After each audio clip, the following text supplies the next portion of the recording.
Pues bueno, yo quiero empezar mi ponencia diciendo lo siguiente.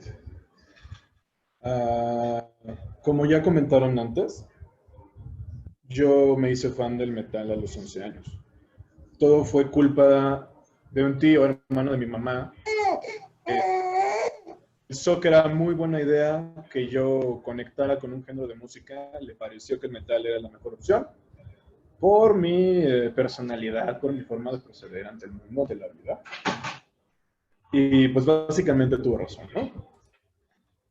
Después, a mis 14 años, cuando decidí que quería ser músico, fue que me enamoré perdidamente de la música clásica y específicamente de la música de Beethoven.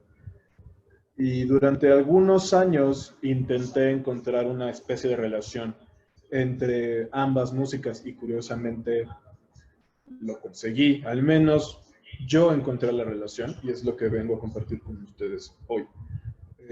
Mi objetivo no es precisamente convencerlos de mi punto, sino que simplemente puedan escuchar todo lo que yo tengo para decir y tal vez todos podamos ver la música y tal vez un poco la sociedad de una manera más crítica. Podemos ir a la siguiente diapositiva. Estoy seguro de que cuando ustedes vieron la portada de la conferencia se preguntaron quién es el atolondrado que se le ocurrió esa idea. Bueno, ese atolondrado está justo ahí. Esa es una foto que tiene más o menos un año y medio de una tocada que tuve con mi banda. Y yo sé lo que todos están pensando, que debería ser modelo para Head and Shoulders. ¿No? Siguiente, por favor.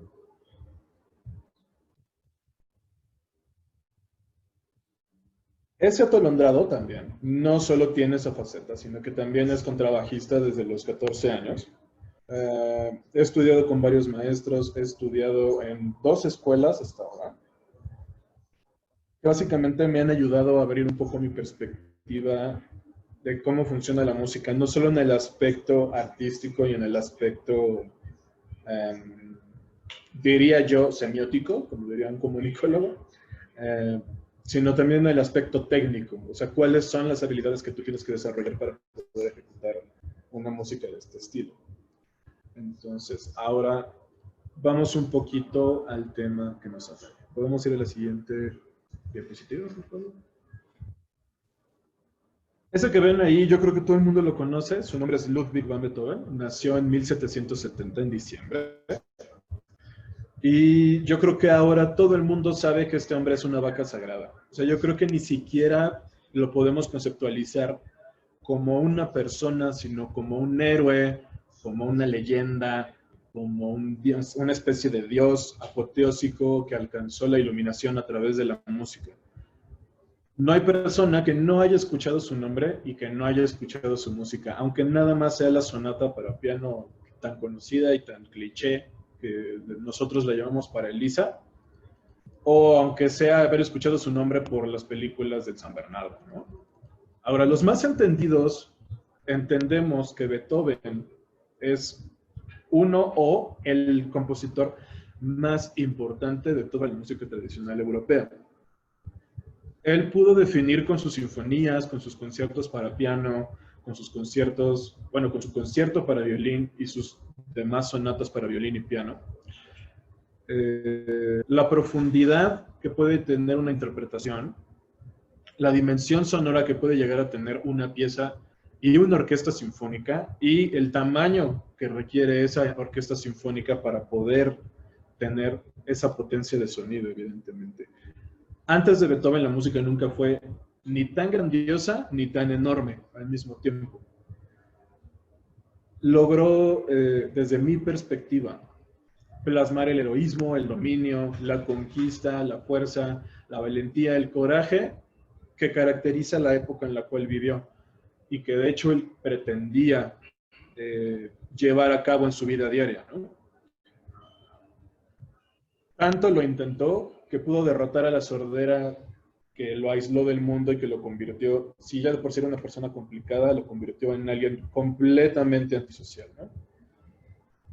Pero no es precisamente ese el Beethoven del que quiero hablar hoy, porque no es el único y tampoco creo que sea el más importante. Como personas solemos olvidar que para que exista algo, que para que un hecho se dé, tiene que haber todo un contexto histórico que lo haga posible, ¿no? Entonces, se nos olvida un poco que estas personas a las que nosotros reconocemos como los grandes maestros, las grandes luminarias de la música clásica, pues no eran nada más y nada menos que eran solamente seres humanos, ¿saben? O sea, comían, sangraban, tenían errores como cualquier ser humano y eran muy buenos en lo que hacían. Esa fue su bendición y al mismo tiempo su maldición para muchos. Muchas cosas han cambiado desde el nacimiento de Beethoven hasta este año, exactamente 250 años. Muchas para bien, otras para mal, y si me preguntan a mí, esa calificación depende de cada persona. O sea, algunos, por ejemplo, yo conozco muchos amigos artistas que están muy felices de ser artísticamente libres, de poder expresarse como quieran, de poder trabajar en donde quieran, de no tener que depender exclusivamente de X o Y persona para poder trabajar y para poder comer, así como conozco muchos otros que no la pasan tan bien porque preferirían haber nacido hace 200 años, en donde era mucho más fácil conseguir un trabajo del arte que te permitiera por lo menos sobrevivir, ¿no? Lo que para algunos es una bendición de su tiempo, para otros es una maldición y es un infierno, porque dudo mucho que a alguien aquí le gusta morirse de hambre, ¿no?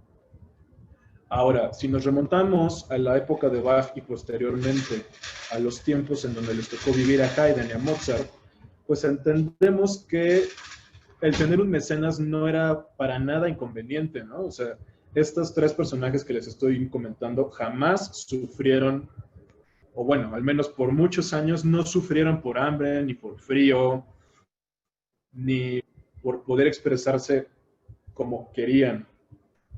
Pero sí tuvieron un par de problemillas ahí con sus mecenas, ¿no? O sea, por ejemplo, el conde de Waldstein, no me acuerdo del nombre del pueblo, pero que alguna vez Bach estuvo ahí, lo encerró para que acabara uno de sus trabajos, ¿no? Sobre pedido. Y como Bach se negaba a acabarlo, simplemente lo encerró en un palacio para que lo terminara.